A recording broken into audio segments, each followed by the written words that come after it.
Please, don't hurt him.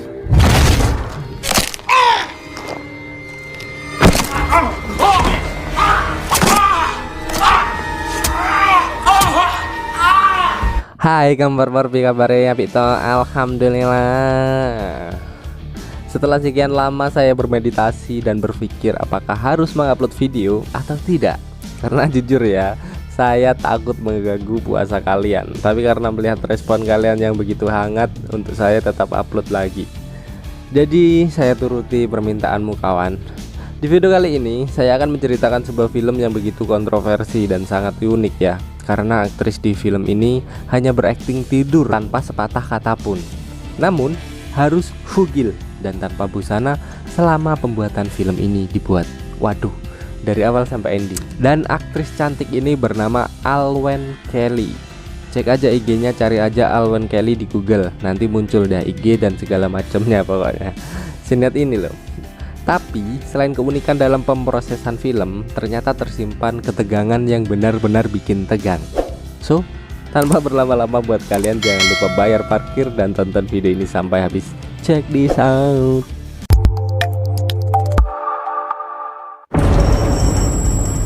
Di awal film kita akan diperlihatkan pada sebuah rumah yang banyak dikunjungi polisi di Grantham, Virginia, Amerika Serikat, di mana di rumah tersebut telah terjadi kasus pembunuhan.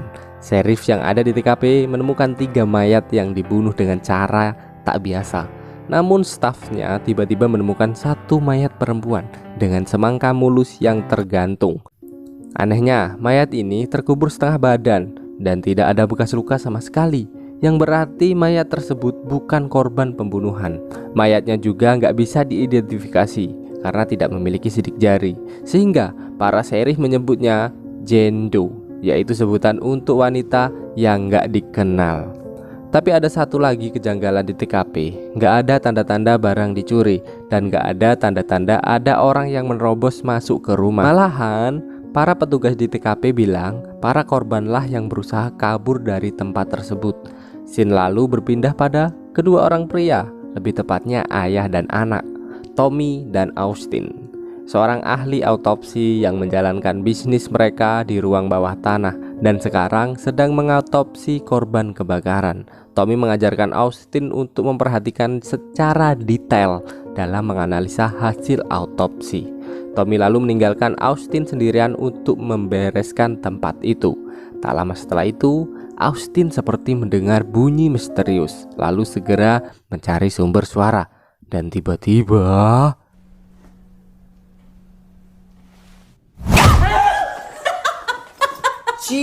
ternyata itu adalah Emma, kekasih Austin yang paling bohai. Emma di sini juga kepo dengan melihat-lihat sekeliling ruangan tempat Austin bekerja yang sebenarnya dilarang.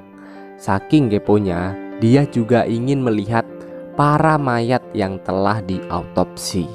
Austin pun menolak keinginan kekasihnya tersebut. Lalu tiba-tiba muncullah Tommy dan mengizinkan Emma untuk melihat mayat tersebut.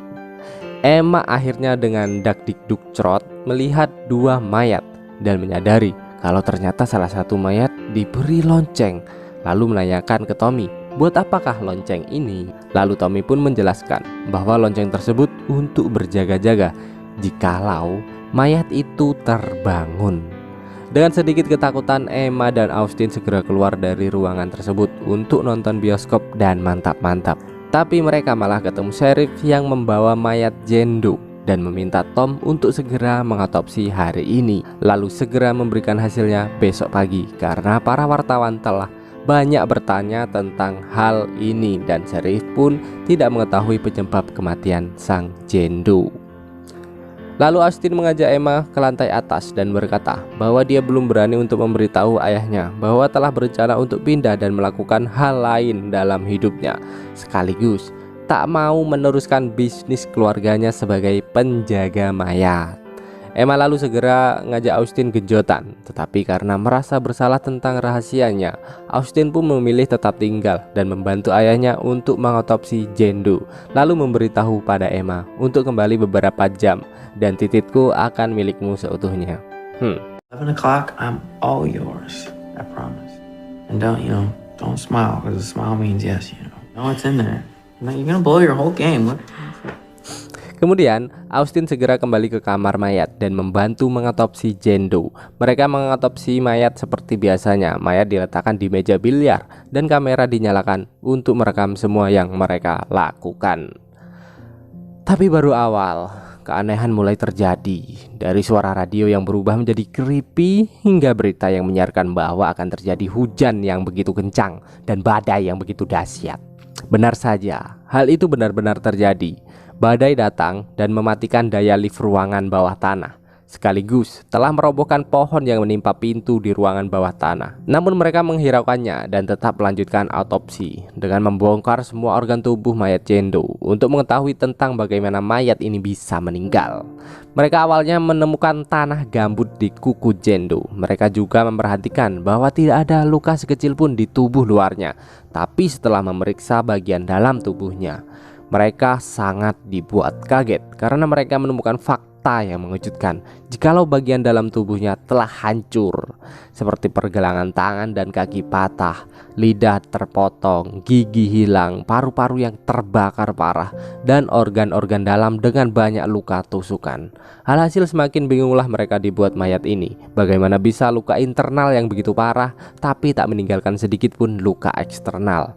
Selain itu, semakin mereka mengungkap kematian Jendo, hal aneh semakin banyak terjadi. Dimulai dari kucing mereka yang tiba-tiba terluka secara misterius, hingga listrik yang tiba-tiba padam.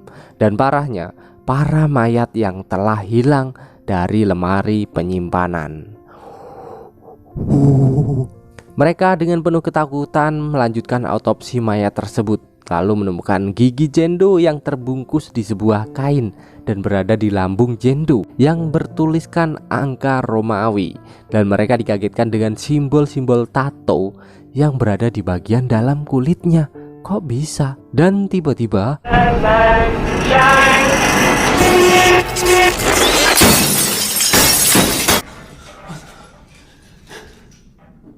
lampu di kamar mayat meledak sehingga mereka pun berlari berhamburan keluar dari kamar mayat, lalu masuk ke kantor Tommy untuk mencari tempat yang aman. Setelah sampai, mereka langsung mengunci pintu dan tiba-tiba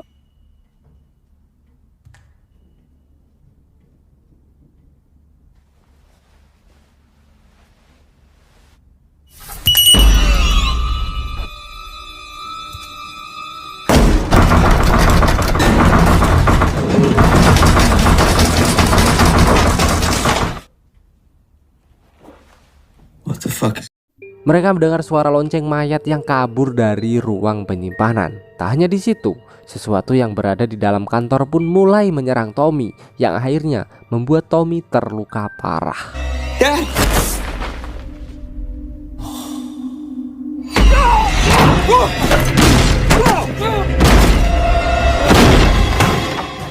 Dad? Lalu Austin memutuskan kembali ke ruangan autopsi untuk menyelesaikan apa yang telah mereka mulai. Kemudian mereka di sini memutuskan membakar Jendo agar semua ketakutan ini berakhir. Tetapi api tersebut malah semakin membesar dan membakar seisi ruangan. Jesus.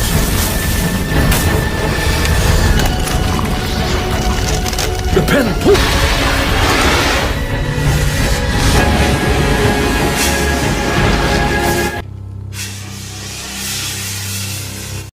Tapi untungnya api berhasil dipadamkan, dan melihat bahwa tubuh Jendo tidak terbakar sama sekali, bahkan rambutnya. Lalu tiba-tiba mereka kembali mendengar suara lift dan langsung bergegas kembali ke lift tersebut sambil terus diikuti mayat-mayat gentayangan tadi.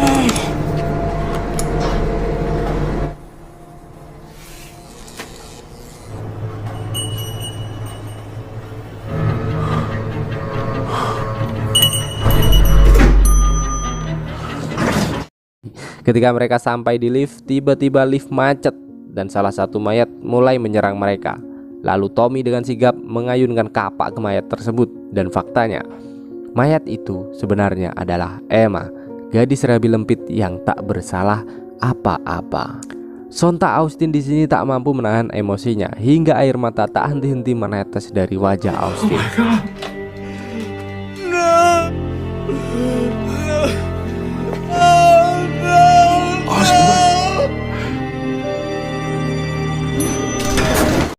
Lalu mereka menyadari bahwa ini semua hanya halusinasi yang disebabkan oleh Jendo dan meminta maaf pada Austin. Mereka lalu bersama-sama kembali ke ruang autopsi untuk menyelesaikan semua masalah ini. Di sini Tommy memotong tengkorak Jendo dan Austin yang mengecek isi otak Jendo. Lalu terkuaklah fakta yang begitu mengejutkan jika sebenarnya Jendo adalah korban dari ritual eksekusi penyihir. Padahal Jendo sebenarnya bukanlah penyihir, dan semua proses eksekusi ini malah menciptakan penyihir jenis baru yang tak pernah bisa dimusnahkan, walaupun dikubur ratusan tahun, dibakar, dan bahkan ditusuk ratusan kali. Dan Tommy mengungkapkan bahwa Jendo di sini ingin balas dendam atas semua yang mereka lakukan pada kita. Lalu terjadilah serangan para mayat yang berusaha masuk ke ruangan mereka. Dad?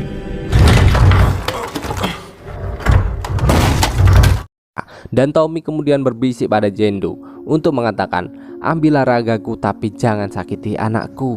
Seketika suasana menjadi hening dan terlihat semua luka pada tubuh Jendo berpindah ke tubuh Tommy yang membuatnya begitu kesakitan.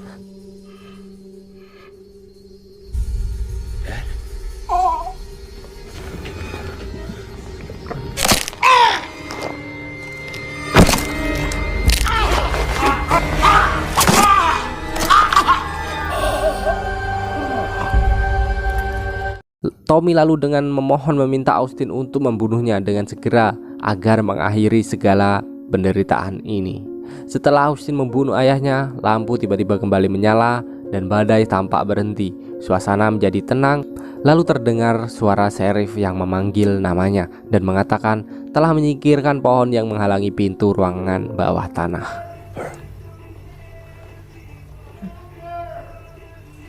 Burke.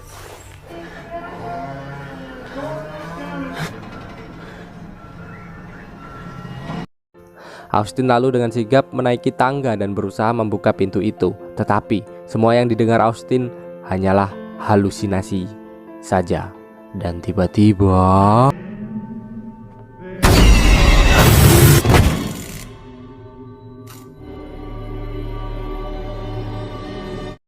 Austin harus tewas karena terjatuh dari tangga. Keesokan harinya terlihat cuaca yang begitu cerah dan kabar di radio mengatakan hari sangat cerah sudah 4 hari ini. Lalu sheriff dan para stafnya datang, kemudian melihat semua tubuh Emma, Austin, dan Tommy yang tergeletak tanpa nyawa, sedangkan pentil Jendo masih utuh, tak tergores sedikit pun. Lalu saking bingungnya sheriff memutuskan untuk menyingkirkan mayat Jendo dari wilayahnya, dan scene ditutup dengan polisi yang membawa mayat Jendo dan mengalami gangguan seperti yang dialami Tommy dan Austin. Just open up your heart and smilers never open up your heart and let the. Dan film pun tamat. Gimana saudara-saudara, apakah sudah deg-degan apa belum nih? Filmnya mantep kan, penuh dengan jump scare yang bikin otak refresh gitu ya. Maaf ya kalau lemes soalnya lagi puasa. Saya record suara ini jam 10 siang, jadi masih pas haus-hausnya lah ya. Jadi maaf banget pokoknya kalau lemes. Jujur saya pribadi udah lama nggak dapet asupan horor yang bener-bener horor gitu ya. Dan walaupun ada sedikit vulgarisme, tapi tetap nggak menghilangkan sisi horor di film ini. Dan saya mau ngucapin terima kasih banyak udah nonton, apalagi like dan subscribe. Saya doakan puasanya lancar dan dilimpahkan rezeki ya. See you dan salam Ramadan. Salam, I love you so much.